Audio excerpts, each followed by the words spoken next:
Hello, everyone, and welcome to the Story to Screen podcast, the movie review podcast where we review all different kinds of movies, new and old. I am your host, Joshua Ling, and tonight we're taking a look at Guardians of the Galaxy, Part 2.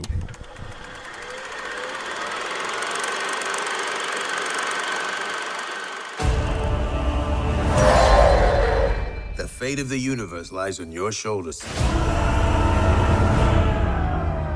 Now, whatever you do, don't push this button. Because that will set off the bomb immediately, and we'll all be dead. Now, repeat back what I just said. I am Groot. No! No, that's the button that will kill everyone. Try again.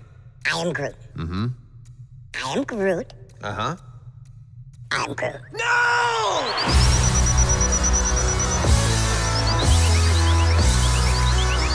Showtime, hoes!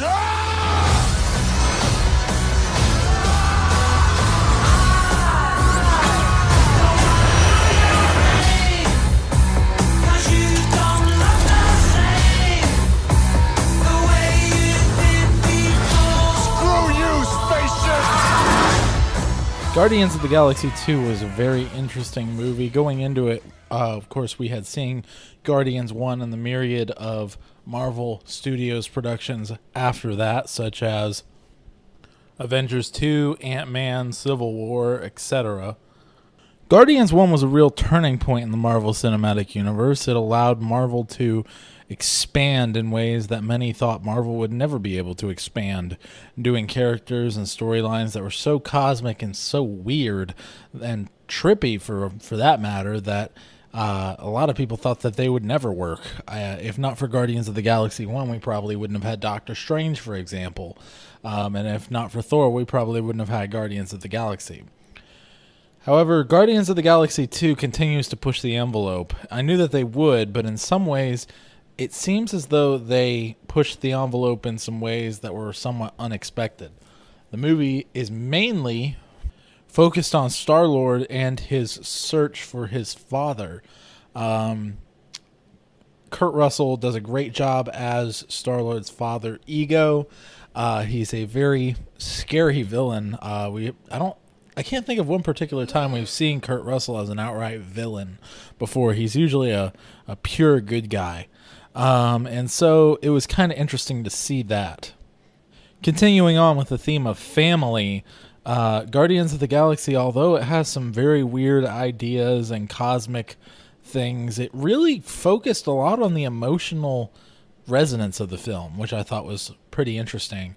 One of the main ways it does that is through a new character named Mantis, who is a empath, and she's able to sort of feel out the other characters' emotions, and she kind of brings them to the forefront because, like Drax, she does not have any real clear understanding of social constructs. And the two of them sort of develop a romance over that, even though Drax thinks she's ugly. I really enjoyed the connection that those two in particular had, due to the fact that both of them were so similar in so many ways, but very different, and they respected each other. Also, it seems that Drax is overly masculinized in a funny way, and Mantis is very feminized in a very interesting way. Also, the side arc with Gamora and Nebula was interesting, and it looks as though Nebula has, for the better part of now, decided to join the Guardians of the Galaxy.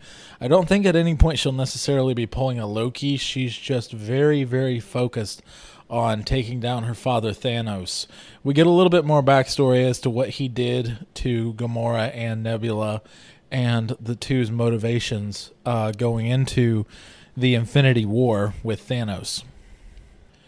And Yondu and Rocket Raccoon even get a very, very touching arc, especially Yondu finally owning up to the fact that in reality he was the man who raised Star-Lord, and finally living up to his own responsibilities in regard to that. I thought that was a very touching arc.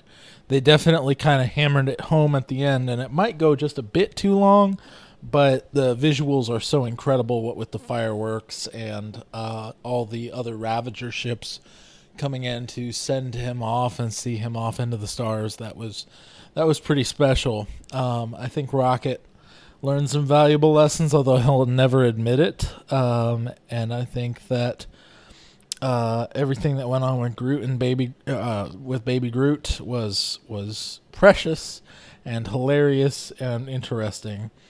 Also, we get a little bit further into Gamora and Star-Lord's relationship, and I thought that was interesting. And all around, everything really came down to this idea of family. And family is the people that you fall in with and that you stick to no matter what. It reminded me a lot of various 80s movies in the same vein.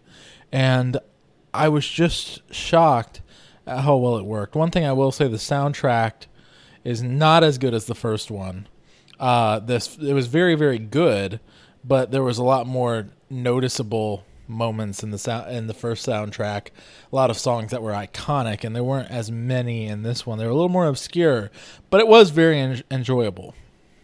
So overall, I'd say Guardians of the Galaxy 2, if you're adverse to the language of the first one, it's in there in the second one. If you're adverse to some of the crude humor, it's in the second one, and honestly, there might be more crude humor in the second one. But I think overall, it might have a better and clearer message than the first one. So if you're into the whole message part of the story, I think this one kind of even beats you over the head with the message in an interesting way. I don't think it's in a necessarily cheesy way. I think that the sincerity of the film kind of makes up for the overly snarky first film in some ways. But I really enjoyed it overall, and I think both of these go together very well. And I'm excited for where we're going to see the Guardians in Infinity War and when they eventually join up with the Avengers, which I'm sure they will. Well, this has been Joshua David Ling from Story to Screen. You can find my work at rhymeandspace.com and joshuadavidling.com, where I've launched the Heroes Fridge podcast network. There you can find all kinds of shows, such as The Mystery of the Married Millennials and more. I think that'll do it for now, and I will see you all on the next review of Story to Screen, more than likely. Have a good night.